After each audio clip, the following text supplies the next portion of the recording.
Welcome back to another deep dive with Kevin DeYoung's Daily Doctrine. This week, we're really getting into it with divine decrees, God's will, and how that all plays into human freedom. It's a fascinating section for sure. DeYoung doesn't shy away from the big questions, does he? Not at all. In fact, he kind of jumps right in. I mean, if you've ever found yourself asking, does God really plan everything? Or do my choices even matter if he does? Well, you're not alone. And this week's reading is definitely going to get those wheels turning. It is incredible, though, how DeYoung takes these dense, sometimes really hard to grasp doctrines and presents them in a way that's both faithful to, serious theology, but also so clear and engaging. Right. Okay, so let's start with maybe the most fundamental piece here, which is divine decrees. Can we just break down what exactly we're talking about when we use that term? Well, DeYoung kicks things off with that classic definition from the Westminster Shorter Catechism. It says that God's decrees are his eternal purpose according to the counsel of his will, whereby for his own glory he hath foreordained whatsoever comes to pass. Okay, so that's a mouthful, but essentially, am I following you? It's not just that God knows what's going to happen, but he's actually actively decided it beforehand. Precisely. It's like a blueprint, if you will, for all of history and everything in it and every detail of our lives. Wow. So that really gets to the heart of God's sovereignty, doesn't it? It does. And DeYoung highlights 6 attributes of these decrees that are so important to grasp if we're going to even begin to understand what they mean. He says they are simple, meaning one single unified plan, and eternal, existing outside of time, immutable so they cannot be changed, absolute, based solely on God's choice.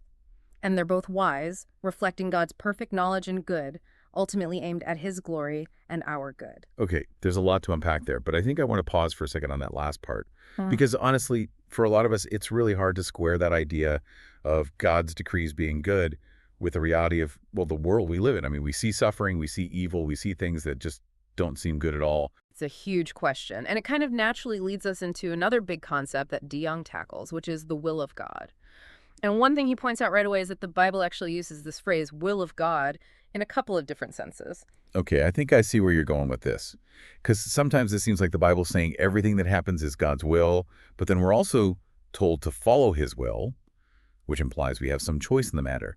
So how do we make sense of those two ideas? They seem kind of contradictory.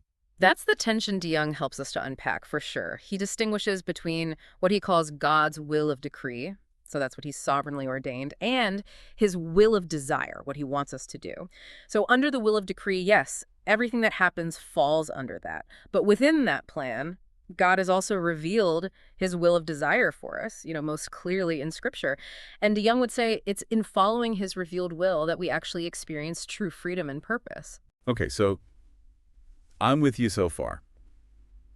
But does that then mean there's no such thing as trying to figure out God's will for our lives in specific situations? Like what job to take, who to marry, those kinds of things. DeYoung actually pushes back against this idea of trying to find that will of direction, as he calls it. He believes the Bible doesn't really support it. That whole idea of searching for some hidden message or secret sign from God about every little decision we face. That's kind of liberating, actually, because it can be so overwhelming to feel like every decision needs to be like divinely ordained. Yeah. So then where does that leave us in terms of freedom if God has this meticulous plan? I mean, are we just actors following a script? It definitely brings us to that age-old debate about free will, and DeYoung goes deep on this. He gets into how theologians have tried to figure this out over the centuries, and he looks at all these different types of necessity. But ultimately what he's saying is that while our choices are definitely part of God's plan, we're not forced into them. I mean, our fallen nature might make us more likely to sin, but we're not puppets. We do genuinely choose, and those choices, they have real consequences. I've always struggled with this. Like, how can God be completely sovereign and we still have genuine freedom? It seems impossible. It's like trying to hold two opposite ideas in my head at the same time. Right. And DeYoung acknowledges that, this tension is just part of the biblical worldview, and he doesn't pretend to have all the answers. I think he'd say we just have to lean into the mystery a bit, Yeah. Remember that God's ways are higher than ours. But he does give a helpful analogy that I always think about. He compares it to a river flowing downhill. It's bound to follow a certain course, but there are still twists and turns. There are obstacles along the way. So maybe that's kind of how our lives unfold, within the bigger context of God's plan. I like that. It's like we're in the river, but we still have choices about which path to take, even though The river itself is flowing towards a destination that's already set. Exactly. And that destination ultimately is God's glory. It's crucial to remember God's decrees aren't like random or, just made up on the spot. They come from his character, his desire to reveal himself, to show his goodness and justice. Okay, that makes sense. But it still leads to another really tough question. If everything is part of God's plan, even the awful stuff, the suffering and evil, where does that leave God in all of this? I mean, it's so hard to wrap my head around a loving God, actively ordaining those things. And this is where DeYoung brings up the idea of God's permission. He makes it really clear that God's sovereignty extends to those things he doesn't directly cause, like sin and suffering. But if God doesn't cause evil and he's all-powerful so he could stop it, why does he allow it at all? It just feels like he's almost, I don't know, going along with it. Yeah, and this is where DeYoung makes a really important distinction between what he calls bare permission, which would be God just, sitting back and letting things happen, no involvement whatsoever, and permissive decree. So this is saying that God has a purpose even in allowing bad things to happen. He's not passive. He's actively incorporating even the most terrible things into his plan, working them for good, ultimately. Okay. I see the difference. But it's still, I don't know, so hard to square with this picture of God who's both all-powerful and all-loving. Right. I mean, what possible purpose could he have in allowing evil to exist? DeYoung doesn't pretend this is easy. I mean, he really acknowledges how weighty this is. But he uses the example of the crucifixion. I mean, talk about horrific. That's got to be the most horrific event ever. And God ordained it, even though it involved, the torture and murder of his own son. But we know that wasn't the end. It was through Christ's death and resurrection that, salvation was made possible for everyone who believes. So even in the darkest times, the times when we just can't see it or understand, God is still working out his plan, a plan that is ultimately for our good. Right. And it takes us to another doctrine that DeYoung really goes into head on, which is election and reprobation.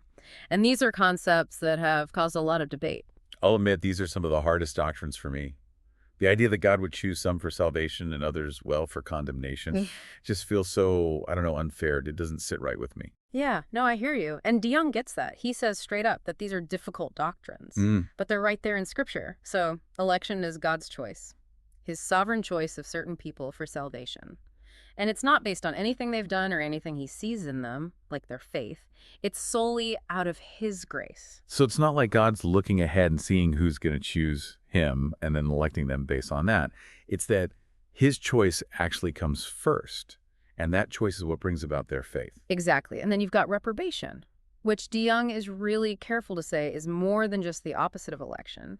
It has two parts: God passing over some, so not choosing them for salvation, and then punishing them justly for their sin. See, that's the part that always gets me. If God is the one choosing, how is it fair to punish those he didn't choose? Right, and DeYoung emphasizes that reprobation isn't just random. God isn't condemning people because he didn't happen to choose them. They're condemned because they are sinners. They rebelled against him.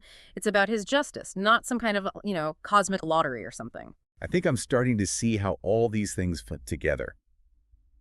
God's decrees are over everything. His will governs all things. And even in the fact that he allows evil and he chooses some for salvation, it's all flowing from his character. It's all working toward his ultimate purpose. That's a great way to put it. And I think it highlights why it's so important for us to really wrestle with these doctrines, even when they're hard, even when they make us uncomfortable. Because it's in grappling with these truths that we can grow in our understanding of who God is and how he's working in the world. And I really appreciate how DeYoung approaches this. He doesn't try to sugarcoat it, He doesn't try to offer these easy answers or water things down. He gives it to us straight with, theological depth. But he also invites us in, to engage with the complexity, with the mystery. Absolutely. He's not just trying to, hand us these prepackaged theological nuggets. Yeah. He wants us to think deeply about this stuff, to go to Scripture ourselves and come to our own conclusions. So as we kind of wrap up this part of our deep dive into God's decrees, his will and human freedom, what do you think is the biggest takeaway? What really stands out for you? I'd say it's that tension that exists between, God's absolute sovereignty and our real responsibility. I mean, it's a paradox. I don't know if we'll ever fully understand it, but it's at the heart of, the Christian faith. It's like we're asked to hold these two seemingly contradictory truths in our minds at the same time, God is totally in control, but we're still responsible for our choices. It's mind-blowing, but it's also really humbling, isn't it? It is, and I think that's exactly where DeYoung wants us to end up, with that sense of humility and awe before God, who's both infinitely bigger than us and yet intimately involved in our lives. A God whose ways are not our ways, but whose purposes are always good. That's so reassuring. Even amidst all the mystery and the tough questions, just knowing that God is in control, that he has a plan, and that his plan is good, even when we don't get it, that brings a lot of peace. I agree.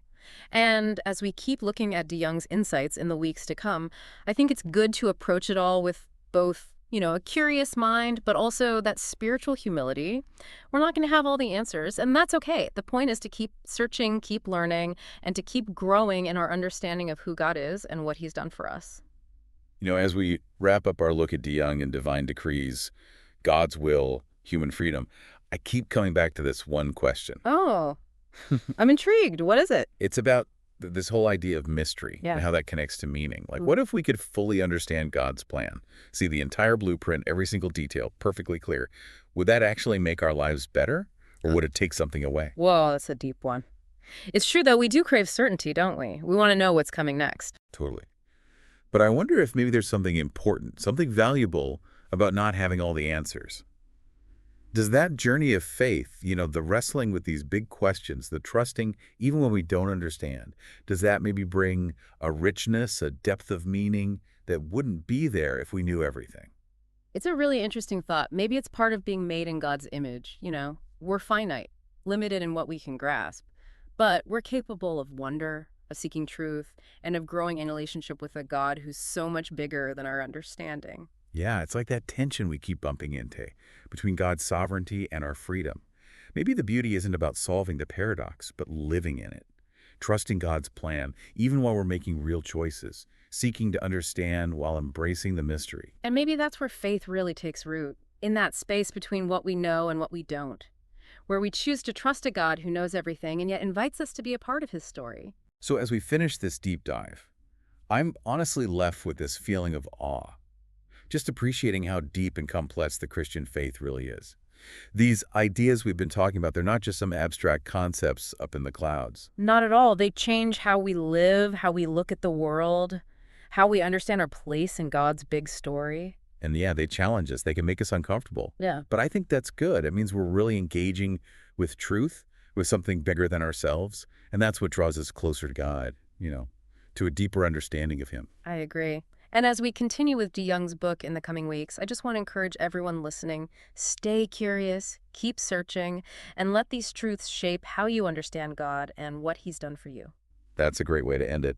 Thanks for joining us on this deep dive into Kevin DeYoung's Daily Doctrine. We'll be back next week to explore more. Until then, keep seeking, keep exploring, and keep that wonder alive.